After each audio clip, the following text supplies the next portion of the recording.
My name's Deb Paul. Welcome. I am the Indivisible Mask Coalition chairperson, and I am from the 5th Congressional District. With me this evening, co-hosting is Karen Notivali from the 1st Congressional District, Shaw Yang from the 3rd Congressional District, Parmalee Eastman from the 2nd, Pam Poindexter from the 9th. Shaw is our room moderator, Parmalee and Pam are our chat box moderators, and they will be taking your questions. Please type your question in the chat box and put ask in front of it so they can easily find it. All right. Now I'm going to switch over and show you the slides. We're going to do quick meeting norms, a land acknowledgement, and just a brief 4 bullets for tonight's agenda.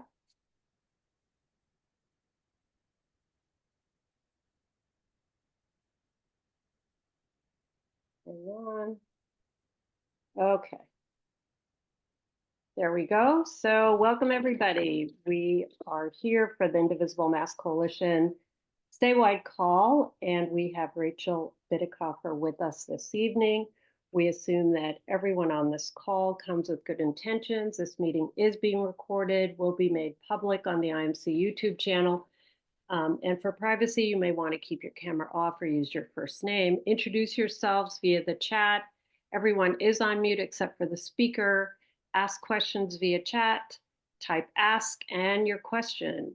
Information shared via the chat in terms of links will be sent by email. Next is over to our land acknowledgement. Okay, so wherever you go in America, you are on Indigenous land. Tonight, we acknowledge that those of us who live in Massachusetts are now on the lands of the Mashpee Wampanoag Nation, Wampanoag tribe of Gay-Hedequina, Massachusetts, the Nipmuc Nation, and the native residents of Herring Pond. We recognize their legacy, their ongoing strength, resilience, and their continuing presence. This is an adapted land acknowledgement from Joan Lester. And our next slide, our agenda, welcome and introductions. Guest speaker Rachel Bitecofer, political scientist, strategist, author of Hit 'em Where It Hurts, How to Save Democracy by Beating Republicans at Their Own Game, and then we'll do Q&A and a couple of quick announcements. Right. And okay, great. So thank you all again for joining this evening, and great to see so many of you. I hope that you're feeling a bit of relief and some new enthusiasm. We are in a historic period in our times, with Biden stepping down as the presidential candidate, then quickly moving to endorse Vice President Harris for president. First, we want to thank President Biden for putting country first, our democracy first, and our party first over himself. He is a super president who's been so effective under the most challenging of circumstances.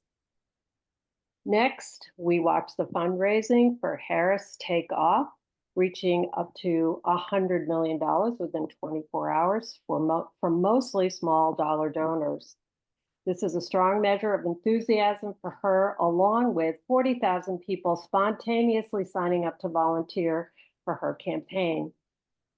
Plus, all the discord and rancor of the last few weeks vanished in an instant, with the Dems just quickly and organically rallying around Harris and their public endorsements pouring in for her. Now totaling 100 Democratic governors have supported her, over 91 Democratic senators, over 90 Democratic House members, including Senator Schumer and Representative Jeffries.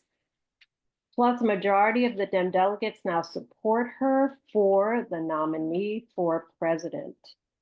This is really tons of positive news in a super short time. However, we still have a lot of work cut out ahead of us to get her reelected, to get her elected as president and to defeat the MAGA extremist candidates, as well as get Project 2025 messages out there. Tonight, our guest speaker, Rachel Bitecofer, is uniquely positioned to help us do that.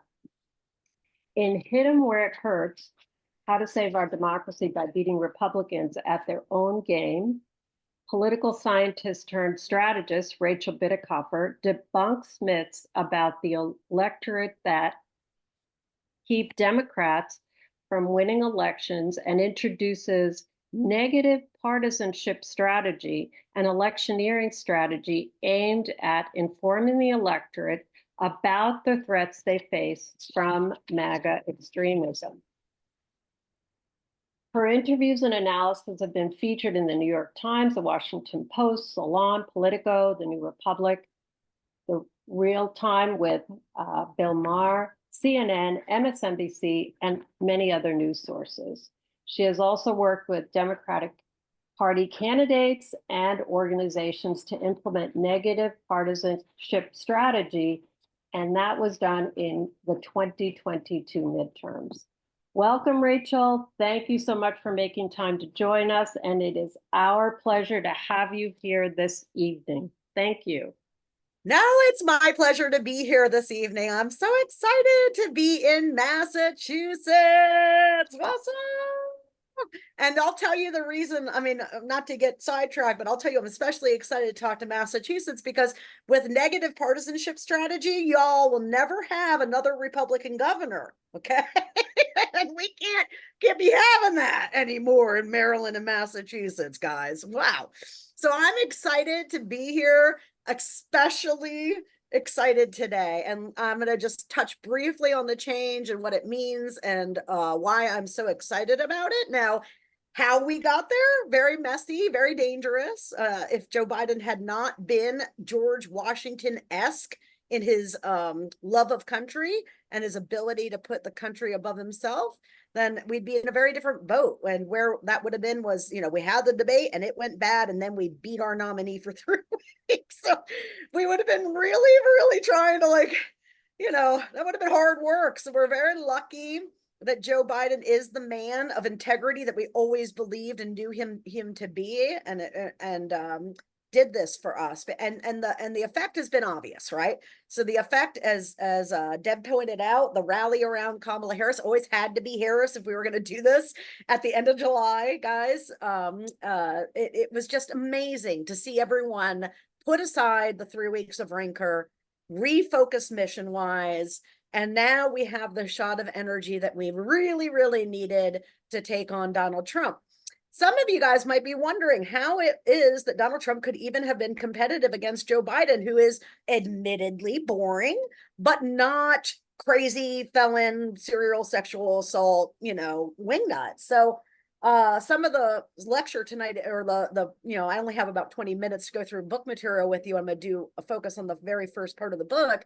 But once you go through that material, it makes more sense to you how it is that a tuned out public that doesn't watch any news had this sense like, well, things were good under Donald Trump, I guess I'll vote for Trump, right? Like, that's the clay that we work with. And I'm excited to introduce you to that today. I'm going to do a screen share and show a bit of my presentation. Cannot show much of it, but I can show some so that you guys can understand a little bit about what my work is strategically and what I'm doing for the Democratic Party. Can you confirm you can see that? Somebody just nod. Okay, great.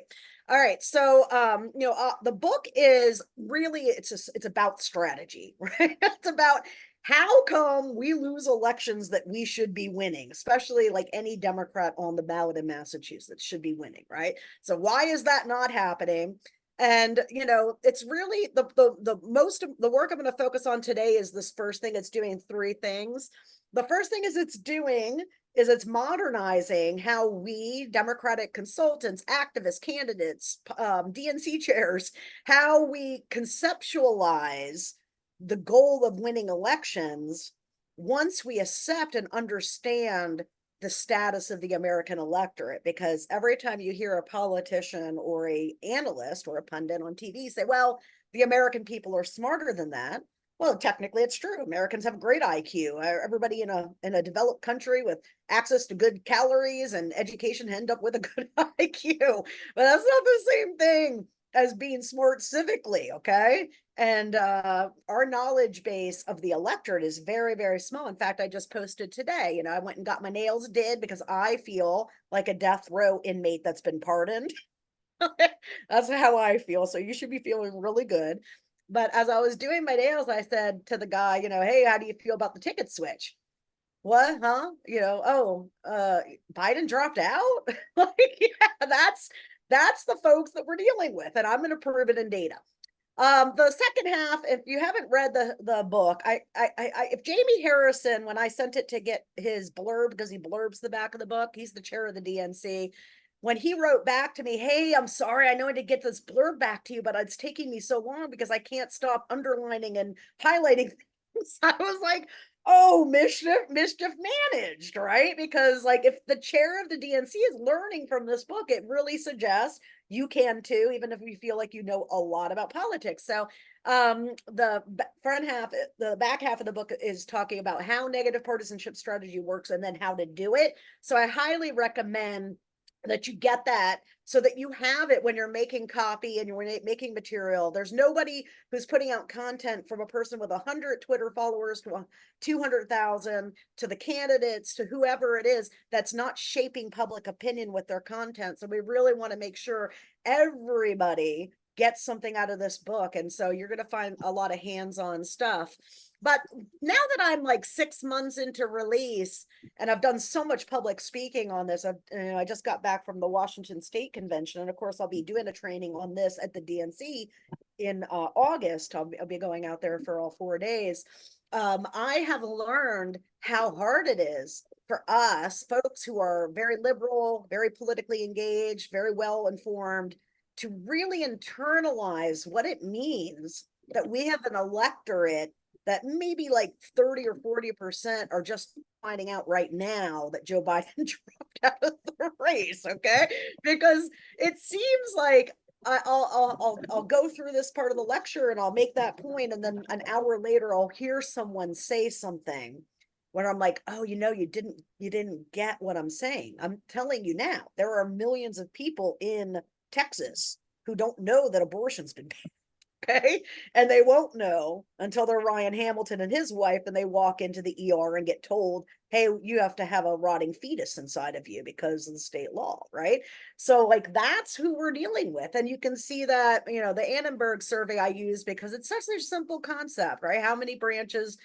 What are the 3 branches of government? I always asked my incoming poli-sci students this question, and most of them could actually answer that because they just fresh out of high school. But Americans struggle to even name them, let alone explain them. And this is a finding that has been, really, really solid in poli-sci for a long time. In fact, where this finding emerges first is when survey research was invented back, when landlines became proliferated in the 50s. And some nerds like me were sitting around the Columbia Behavioral Department. And they're like, now we have this tool, this new thing that we can use, like the internet, right? It was a new tool. Wow, let's use it to see what people know about government. So they did a survey, and they threw it out there, and the findings were absolutely stunning, because the findings were that actually people don't know almost anything about government, even the federal government, let alone state and local politics. Okay. And that people's information was so low that they knew the president, they knew who the 2 parties were, and roughly had like brand associations with them, which we're going to talk a lot about. But other than that, they're not telling you, they don't know who their state legislator is. They don't know who the member of the House is, unless it's like maybe a long-term incumbent, like here in Oregon 4, we had Peter DeFazio for 30 years. So that's a long time to have somebody in. But generally speaking, they haven't. And once you accept that, it really changes things. Okay. So when we talk about the strategic shift that we're making, the strategy then becomes duty to inform, right? Like the worst thing that could possibly happen in Wisconsin and Pennsylvania, these swing states, is that we let swing voters walk in and they're voting on the imagistic brand association of Trump, Republican, good on taxes, good on national defense. And as ludicrous as that sounds, in public polling issue ownership data to this day, voters will tell you Republicans are good on the economy and good on national defense. And that's because they do not watch any news. And so right now, the strategic objective has been to change, make Project 2025 a household name like they did in CRT. And in the book, I talk about how they used their Republican campaigns in Virginia in 2021, the media, and then our media and our dumbness to make CRT a household name, something that didn't even exist. 11 months before Election Day in Virginia becomes the defining issue. Okay. So where we're at on Project 2025 is we've made a lot of progress because now it's saturation amongst Democrats. When I asked the delegates in Washington State, and these are people that are, you know, if you're a delegate, you're top tier activist, right? Who's heard of Project 2025? And every hand shot up. And that was 6 months of work, guys. Okay. Now we got the other 4 months of work, and that is to saturate the average suburban swing voter with this, you know, and they don't have to understand its intricacies. They have to get one message across. At the end of the day, you're going to use detail, but the message is Trump, Project 2025, my Republican opponent, bad. Like that's pretty much what a swing voter knew about CRT, and it was highly effective. So that's where we're at now. We still have a lot of work to do. Because the information threshold is so low in the public that, again, many people will not know that Joe Biden dropped out of the race for like a week. Okay. If ever. Now they'll eventually figure it out, but it won't be quick.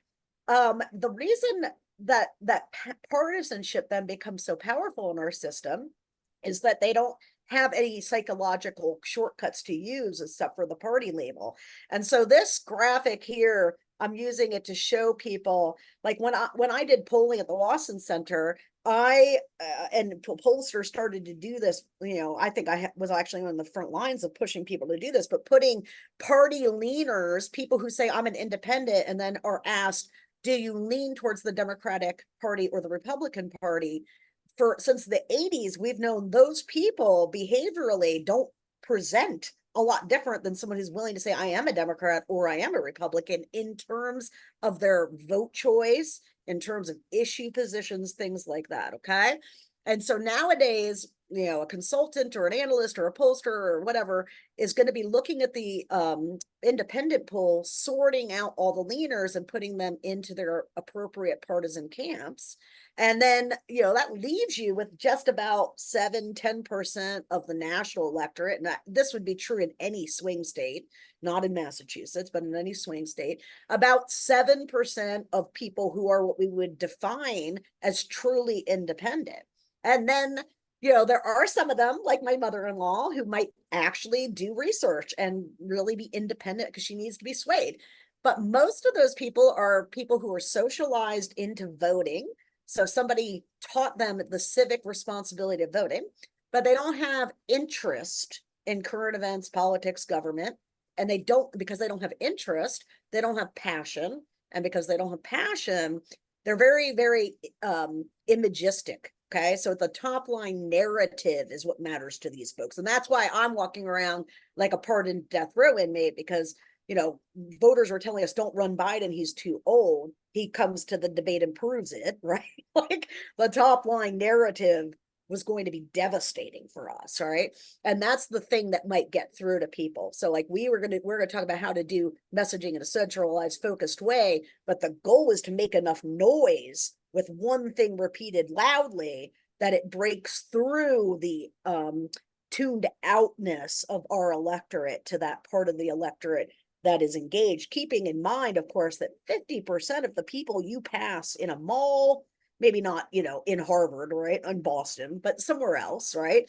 People you pass in a mall, 50% of the adults you're passing don't vote at all. So if like you're sitting in a stadium, like I do for the Ducks all the time, you can take almost 45% of the people in the stadium with you, and they're not voting. Right? So like, then we get the electorate. This is about the electorate. So we're already eliminating 50% of the adult population and talking about how there's still this knowledge gap. So now I've learned I really have to hammer this point home. When you show up at doors, when you're running a campaign, the strategy, this thing should be, okay, Rachel says my swing voters they're going to know almost nothing. And it's going to be very expensive for me to tell them one thing. I need them to know one thing, right? And that money probably should be spent on making sure that they know John Smith, my Republican opponent, is going to steal their freedom with Project 2025, right? Like that one thing has to do that. And if you're talking about 15 different things, because we're the party of representation and we've evolved mostly because it's like building Boston versus LA. So LA is a planned city. So is like most of the West Coast. Phoenix, it's all gridded out for cars. Okay. It's very different. They built those cities after the automobile, really built them after the automobile is invented, and they built it for cars. New York, Boston, all the East Coast, not built for cars originally. Okay.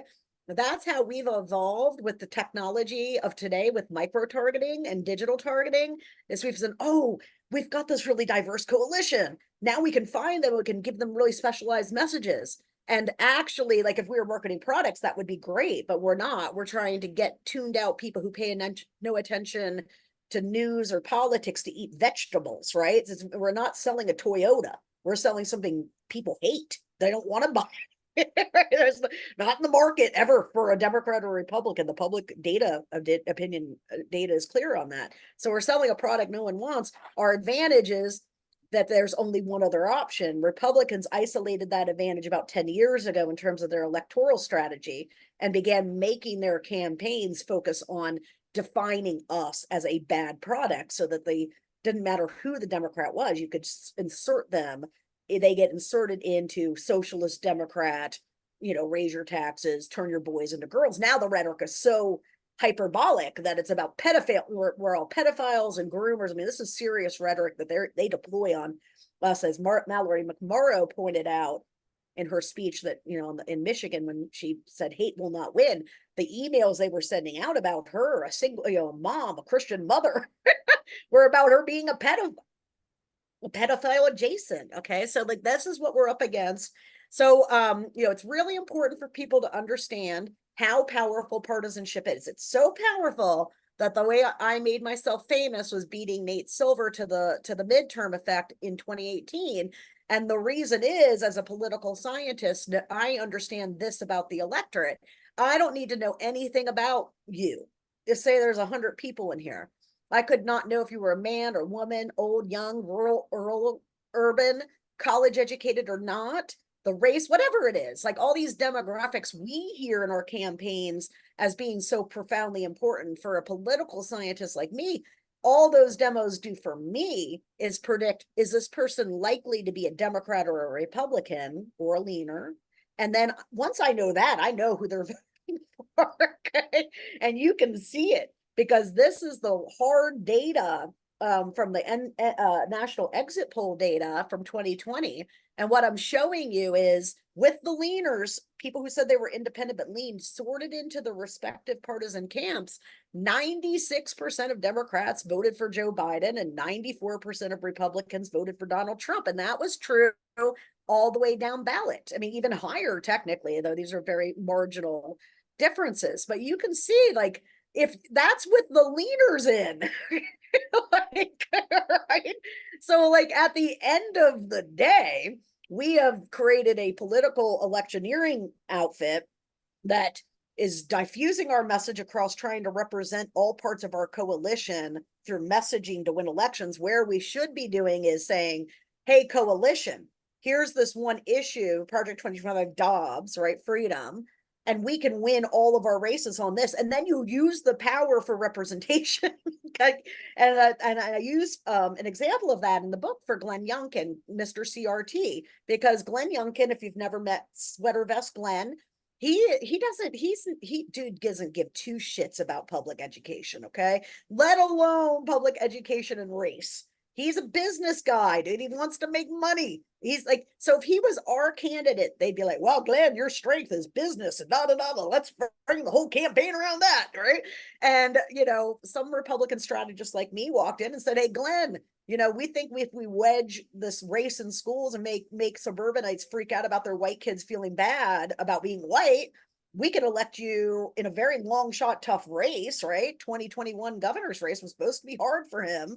And, you know, he did it, right? So we have to put on our big boy and girl pants and look at what we've been doing and why it doesn't work and fix it where we can. Where we did fix it in 2022, we had great success. And, you know, that main fix, because I'm not going to have a lot of time to go into it, is a strategy that is doing positive brand work for Democrats while branding Republicans explicitly as bad. And you know, you have your partisan, you know, positive partisanship where Democrats were like equality and diversity, human rights, whatever, environment, whatever it is. Okay. But in that, because we have this two-party system, we have an opposition party, one, not seven, like in France. Okay. One. And whenever we think of them or them having power over us, especially this version of the Republican Party, we feel afraid, right? It's threat. It's not just hate, it's threat, right? And so you have this negative aspect. I mean, to understand what negative partisanship is, all you have to do is look at this. Because the second I put that up and you see Clarence Thomas, that rage and hate and fear you felt was negative partisanship. So it doesn't, you know, it's very, very, very profound, strong emotion. Republicans used it to beat John Kerry in 2004 was when they dipped their toes in. How do they do persuasion? Not the way we do persuasion. And they haven't since then, but really it's been crystallized since 2010. Their message, we have this bucket idea, a persuasion bucket and a mobilization bucket. And we need to send something to the AAPI folks and the climate folks and da da da da da, right? They have one message, and that message is Democrats are socialists that are going to whatever, right? And that's what they're using to pound their turnout, but it's also their persuasion message. And what it's designed to do is to shit on our brand so that people don't want to vote for the Democrat. And they do that through explicit partisan language in their comms. Because I want to leave lots of time for Q&A. One of the things I want to touch on is Massachusetts. Like, how does it happen? I mean, yes, okay, Charlie Baker's a moderate guy, whatever. He's still a Republican, guys. Okay. The reason that he's able to walk in there and win is because he brands himself as a moderate. On our side, it doesn't matter if you're moderate or not. Okay. You're getting called an extremist. You can be Joe Biden, you can be Jamie Harris, whatever you are. You're getting called and branded as an extremist. And we've never done that. We never told the Massachusetts electorate, you know, actually he's a Republican and Republicans are a threat to whatever, right? We don't like to do guilt by association. We want everything fact-based. Oh, did he actually file a bill to pass a national abortion ban? It is such a strategic disadvantage to us. And, you know, hopefully I can convince you guys to give it up, because what we really want to make sure is happening, especially this year, right? We got abortion initiatives in the book. I talk about this. There are voters that walked in Florida in the last few cycles. One time they made the minimum wage go up like to 10, and the other time they legalized pot. And both times when that happened, there were Democrats and Republicans on the ballot. And we saw those initiatives go 63, whatever percent. 13, 14% of that voted for Ron DeSantis and to legalize pot. Okay, that shouldn't be happening. That should never happen. And the reason is because instead of being partisan in our language, when party is the only thing that matters to vote choices, I just showed you unequivocally, instead of being partisan, we try to use code words. Oh, the NRA won't give us guns. Congress won't pass this, right? And a lot of it's because we want to be in 501c3s. We can't do it, dude. We got to make sure, like, we've made shit really popular and we've made young people really mad. We've solved some of that with the switch to Kamala, but it's not all the way solved because young people do not know the reason that climate change legislation didn't happen is because the Republican Party made up the climate change as a hoax thing and blocked all things. When you ask a young person, even a progressive young person, why don't we have climate change stuff? They'll say it's because of big oil, big business, and Congress. They will not articulate it's because the Republican Party says no. Okay, and that's for our fault. And we can fix that, and we're going to fix it. And I'm excited to talk to you guys today.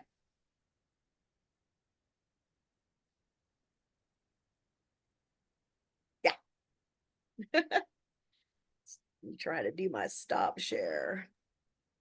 Stop video, stop share, pause share, stop share. There we go, guys. Okay, do you want to start into Q&A? Yeah, let's do it. I mean, I don't know how long that ran, but probably 15, 20 minutes, right?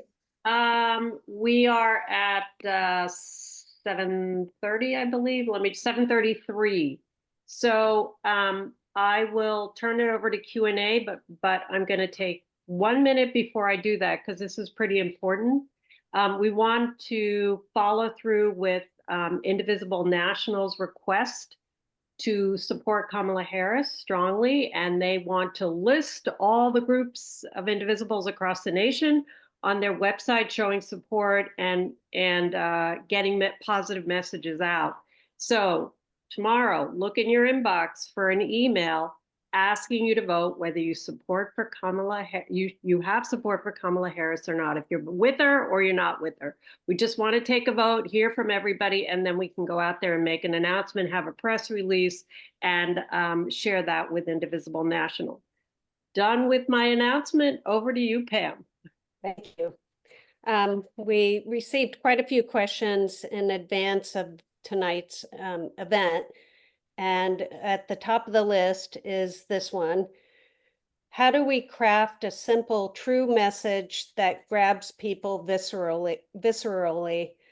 Policy explanations obviously don't work. Just generally how to craft can you repeat the first half? Well, it says how to craft simple, true messages that grab people viscerally. Yeah, so there's two ways of saying something, right? Joe Biden got infrastructure, and now you're getting a new water system, right? Joe Biden got infrastructure, and now your kids aren't drinking water poisoned with lead, right? See how different that is, right? So like some of the book, I think the advantage of having the book and working through it on your own is like, I challenge people, write what you want to say. And then if you can't see it, I want you to think about how can I make this visual, right? Like it's one thing to tell people, you got a new bridge. I don't know if you guys have any big infrastructure projects in your state, but I'm sure you do, right? Joe Biden got infrastructure and now you're, blah, blah, blah, I-95 is going to be better, da, da, da, da, da. No, Joe Biden got infrastructure and now your commute's going to take half the time, right? Like make it feel real, right? It's all, the electorate is 5th grade level. I mean, the reason they made a show, folks, that was, are you smarter than a 5th grader? And then it was a game show. I never watched it really, but whatever. There was a show. And many times the 5th graders won, okay? And the reason they can do that and not have to use 10th graders is that's where we're at. Like we are all super cerebral people. We are well-informed. We love the news. I want you to imagine, what do you know about something you do not like at all? Like, let's say it's WWE wrestling, WWE wrestling. I don't know anything about it. Not a damn thing, because I'm not interested. So I don't read about it. I don't watch things about it. I couldn't name one normal, contemporaneous wrestler. That's how everybody else is, but for our stuff, okay? Like the filibuster or policy. If people cared about policy, number one, they'd already be motivated, right? So what we have to do is get them to care. That's what we have to get them to do, right? So, I often see communications like, hey, you should vote because don't you want good schools and da da da da da. No, you got to go in and be like, you need to vote because if you don't, they're going to close your school and you're going to have to drive your kid 20 minutes every day to school, especially in rural areas, right? So that's my tip, is like write out what you're trying to say and then try to use rhetoric in a way to make it a visual thing. Thank you. Oh, can I also say, I don't know, I know this question's going to come up because I saw it in the chat, but Project 2025, what can we do? You guys are indivisible. So this is a different meeting than say the Washington Dems or whatever. You guys are going to be the makers or breakers on whether we can get average people to know what Project 2025 is, okay? And the way that we're going to do that, I think, is on flyers. When you take them to the Walmart parking lot, you put them in cars. You are using the stickers that the Biden team made. you know, look up Project 2020. I think they didn't say Google because I don't want to get sued. I am going to say Google Project 2025, right? And that's it, right? They have that with the URL that takes it to the Harris websites, Project 2025, like, you know, clean list of what's happening, not like the, you know, big thing. Like, I'm gonna go put those in bars, bathrooms, in bathrooms. I'm gonna do it. I'm gonna stick those motherfuckers on stalls. Like, we're all gonna die if we don't, right? So like I keep telling people, think of 21st century pamphlet drop, right? So like anything in, you know, anytime you're digital, it's the same thing as a direct mail, and campaigns will pay $30,000 to mail a cardboard thing that has a message on it. The internet is free to you, okay? So be intentional about that. Go into other people's feeds if you're really ballsy like I am. I like to go into rando feeds like about the Bachelorette and then put something about how Trump's going to ban, you know, make a national abortion ban, because those people are never going to see any news, right? And I think Indivisible is like absolutely core to this function of getting Project 2025 salient to the public. Write letters to the editor, buy a billboard in your town, whatever you can do to make average people say Project 2025, I hadn't heard of that, is going to help get the ball down the field. Thank you. We had one, I'm going to ask one quick question. Can we get a copy of your slides? Oh, so this slide, I don't send the slides out. I'm really sorry, guys. I do so much pro bono work that I am barely making my bills, right? So I have to have something that's proprietary, and I'm going to be doing training sessions on these slides. All right, thank you. Pam, next question.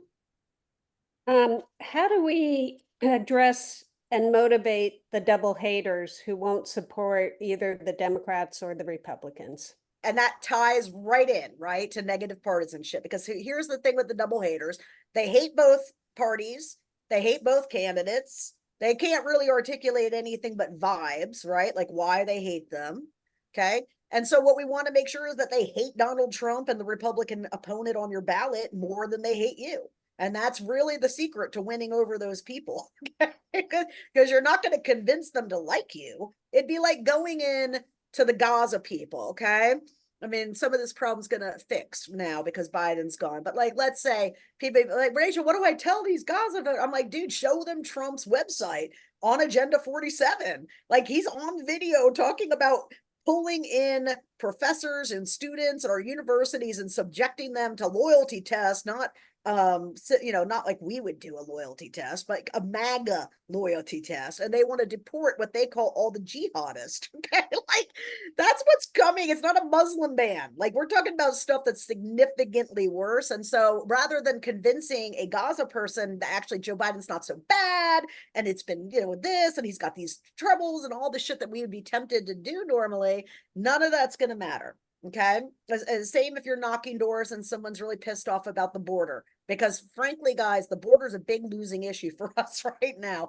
When we got polling back on it, 60% of Democrats wanted to mass deport the migrants. Okay. Because it's been a shit year at the border and they've really capitalized on that big time. Right. So I said, well, look, in Pivot and Attack and in the book, I talk about, look, why are you talking about shit that you can't win? So, hey, knock at the door, voters really sad about the illegals. I'm like, yeah, I get that. I appreciate that. But, you know, have you heard that they're life flighting women out of Idaho into Oregon from pregnancy complications, right? Pivot the conversation to something else. And that's what we need to be doing.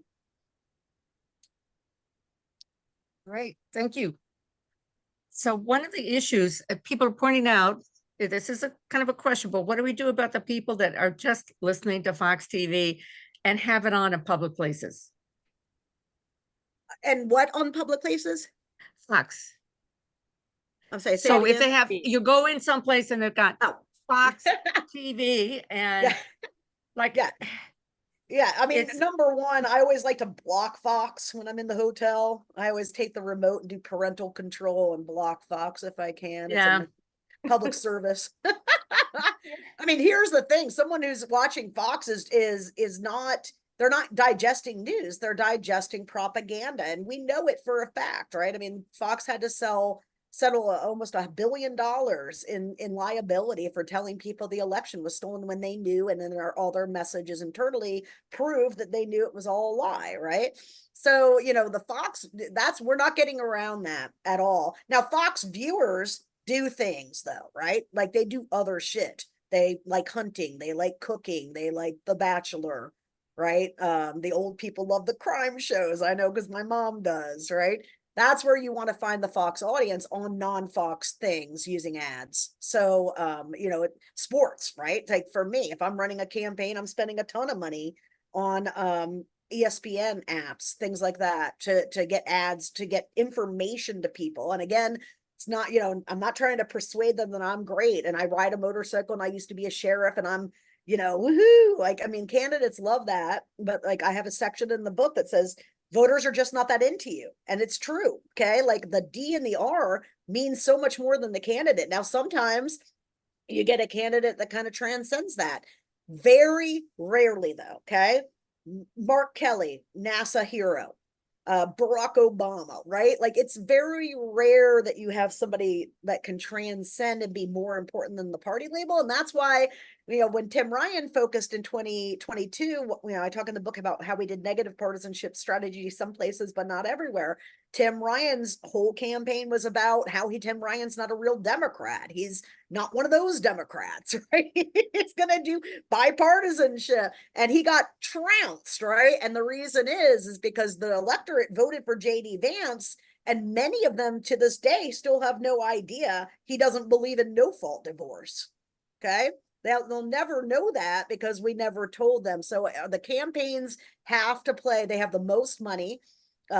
We don't have 20 billionaires cutting $45 million monthly checks, though I'm still trying to get some to do that for us, right? We don't have those advantages. So like when we talk about messaging, what matters is distribution. And this is why I left Strike Pack after the first, you know, after I showed people how to do ads, but I couldn't fund it. What good is that? What's good is to have an ad like Fuse if I can't put it on TV, right? So I got focused heavily on distribution.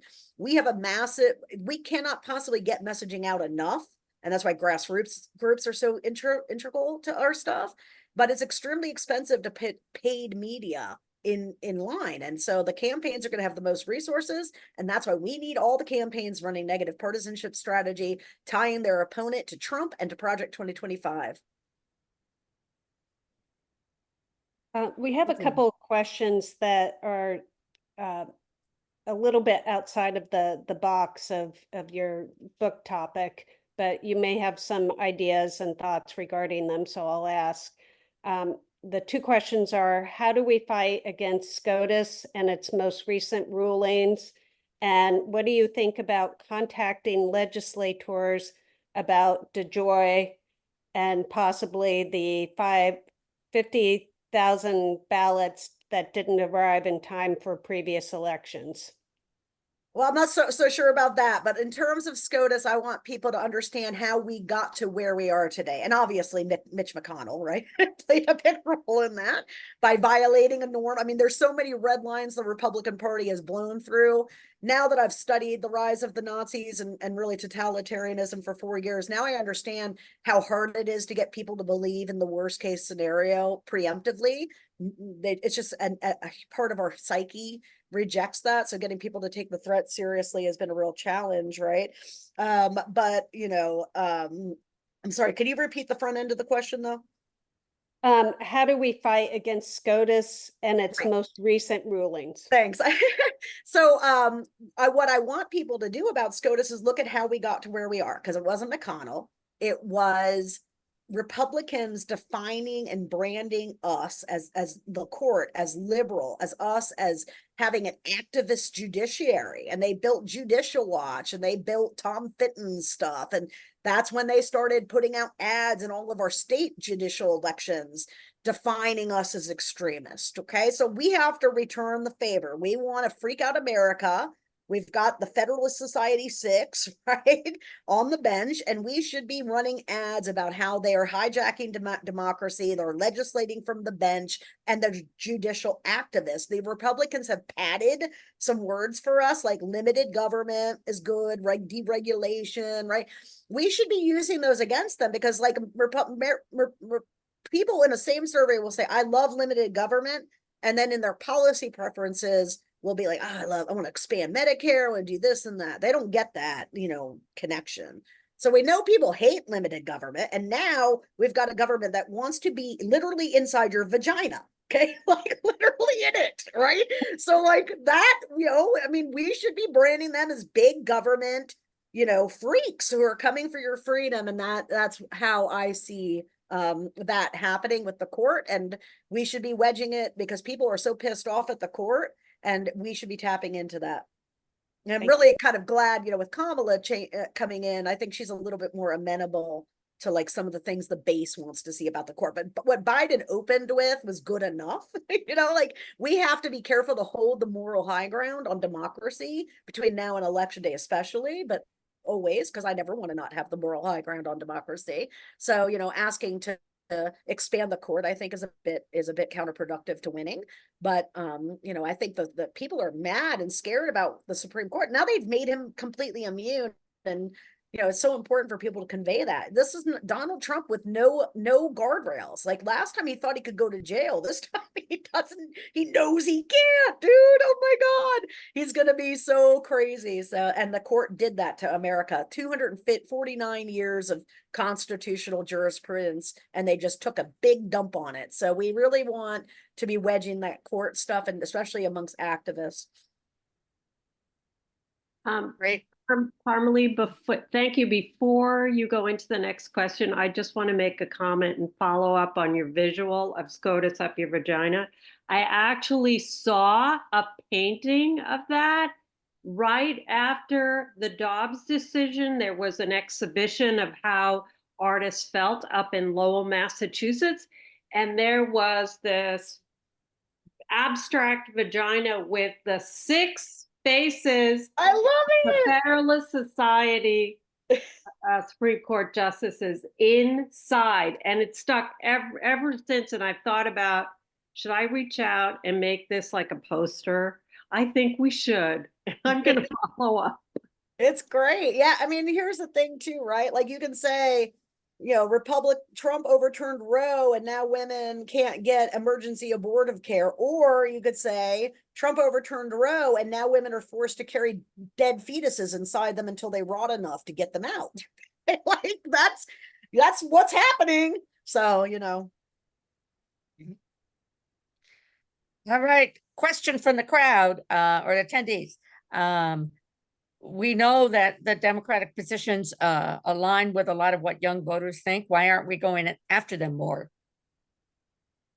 And this comes right back to what I was talking about. Like we have made young people very, very mad, but we have not directed their ire to the proper place, because when we say NRA, we know we mean Republicans, okay? But average people do not know that. So if we're not telling them explicitly, the Republican Party says, hell no, we don't care, go get slaughtered at school, right? Like we have a very vast potential.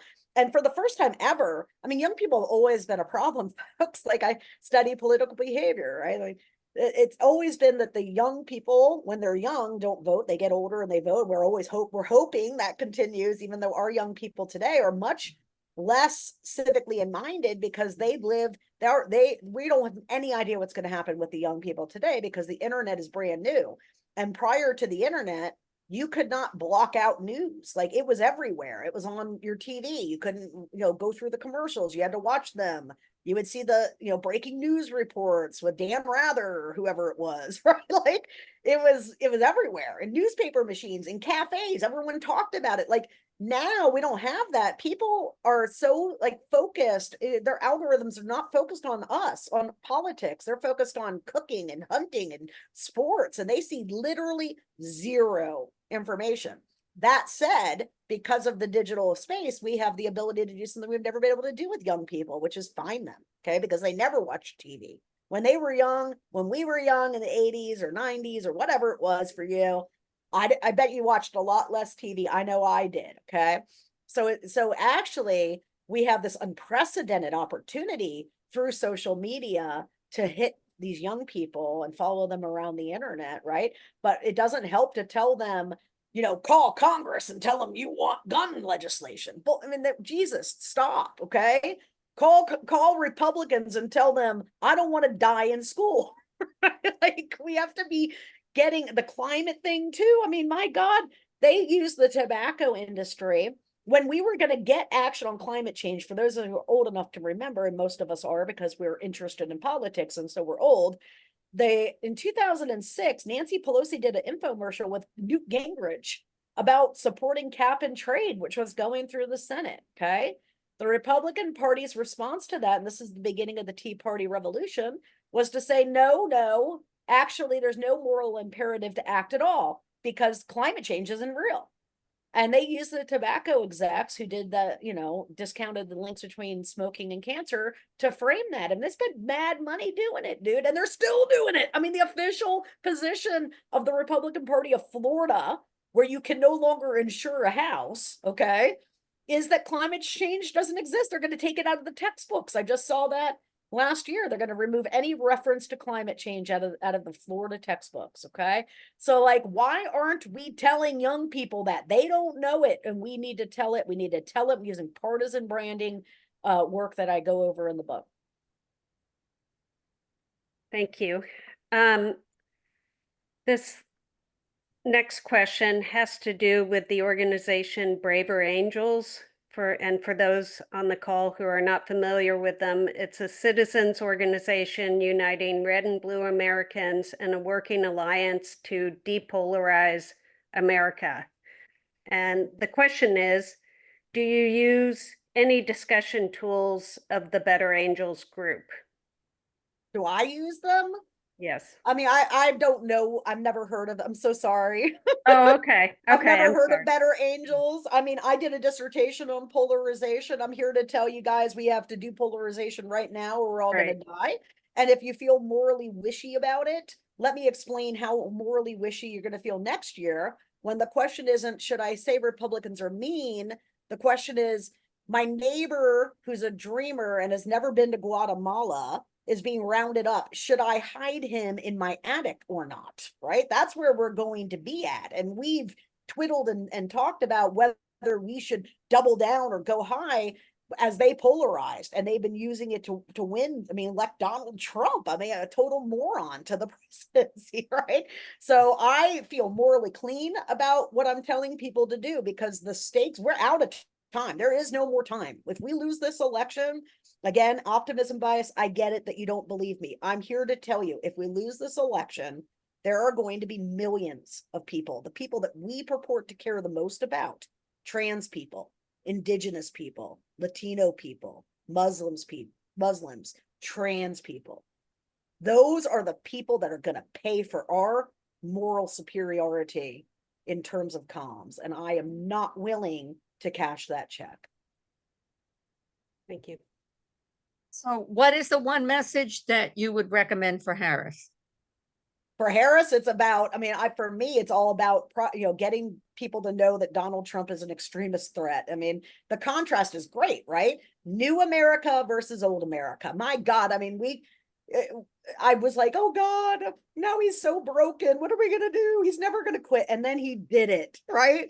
He quit. Oh my God. And now we have stumbled, and I'm sure Republicans will always think this was on purpose, but we have stumbled into the perfect scenario because what did we need to beat Donald Trump? We needed to be able to go out there effectively with a new America, modern America versus 18th century America, 21st century America versus 18th century America. And he could not have picked a better running mate for us because Trump was never going to pick someone like Haley, ever. Or even Doug Burgum. Right. His only requirement for a running mate this time is, will this person shut up and do it when I say it's time to suspend the rule of law? Okay, that's it. And now, because it's JD Vance, we have this, and we have Kamala, we have a huge strategic advantage, and it really is going to crystallize the theme. So, I love the happy warrior stuff. I think she should lean into all of that. And, she's she's been on the stump for a year with the adopt stuff too. So she knows how to do it, man. I mean, everything that we needed to happen in that first debate, especially in terms of Project 2025, like you literally cannot say those words enough. She's going to do that for us. And the most important thing is this, like a sense of losing, it becomes self-fulfilling in our party. Like when Republicans sense they're losing, they just don't give up. I mean, that's how they elected Donald Trump, even though every poll said they were going to lose, guys. Okay. But with us, like we internalized that shit. And then we're like, I can't win. And like all of our swing race candidates in the House and the Senate had moved into surrender cobra. In football, we call this surrender cobra. It's the posture you get into when your team's about to lose at the last second. So you're like, right? The whole party's in this surrender posture. And what Kamala has done, this change has done, is it's made them see an offensive pathway. I was so worried because as soon as it becomes like, should Biden drop out or not, and then he doesn't leave, all of our swing races are going to end up in a defensive posture. I know it because this is what I've built my life to fix, right? And so now that's gone. She is going to be a firebrand. And I think the message is freedom over fascism, even if she never says the word fascism, which she should do, but it'll be about freedom and new, modern America versus going back to the past. It's just going to be a really compelling frame, I think. Thank you. Deb, do you think we have time for one last quick question? I'm sure one final one, and then Okay. we'll make a quick announcement for an action. Really important. Go ahead. Do you think humor, music, and entertainment can be effective messaging tools? The most effective messaging tools, in my opinion, always are humor and entertainment, right? Because who are we trying to get? People who aren't interested. What interests them? Something snazzy, razzle dazzle. Okay. It's like the guy in Chicago had that shit right from day one. It's about razzle dazzle, folks. Okay. And it's hard to razzle dazzle people with serious, wonky, dry content. That's why I rely so much on humor and strategic mocking, things like that. So that said, again, our problem is duty to inform. We right now, if I would say like in Wisconsin, maybe 20% of the swing voters in Wisconsin have ever heard of Project 2025. If we change that and get it to 80, then we're going to win this election and probably flip all the House and take all three branches of government again, right? And so it becomes, how do I get as many people in this district, in this state legislative district, in this House district, in the Senate race, in this governor's race, to know what that is? And that's why I'm urging you guys all to really focus the content in on Project 2025. Okay. Thank you. Yes, thank you. That's super. That's really important. And I think you're talking to an audience that actually does understand the deadliness of Project 2025. So now we understand the imperative of getting the word out, message, repeat over and over and over. And that's how it spreads. And it spreads to the right audience. And you can still actually, if you have like interest in certain things, there's something for everybody in this book. Okay. There's a part where they go after the national parks. Okay. Like the detail, if you represent a certain organization that, gay rights or whatever, you got to have your content be in there. I'm not saying don't do that, but the narrative, the main umbrella frame is that Project 2025. And what you're hoping to achieve is, Project 2025 bad, Project 2025 equal Republicans. That's all we really need to achieve. Yeah. Thank you. Really simple. I think we can all remember that one. Thanks so much. Okay, so on that really important note about how simple it is to do a good message on Project 2025, I want to remind everybody that Indivisible National is doing its first phone bank for Kamala Harris on this Thursday, from 4 to 6. I have shared the link out. I'll share it again. Please, if you have an hour and a half, go do it. Get the message out for Kamala. We have to make everybody aware of her. As you said, Rachel, Some people still don't know Biden dropped out. So it's important to get the word out ASAP. Thank you so much for spending time with us, and thank you all for joining. The other final announcement is if you haven't signed up for the newsletter, because we do have Reader Geeks here, please do sign up, and I'm going to share that. Thanks for coming, and that was a great learning opportunity here. Great conversation.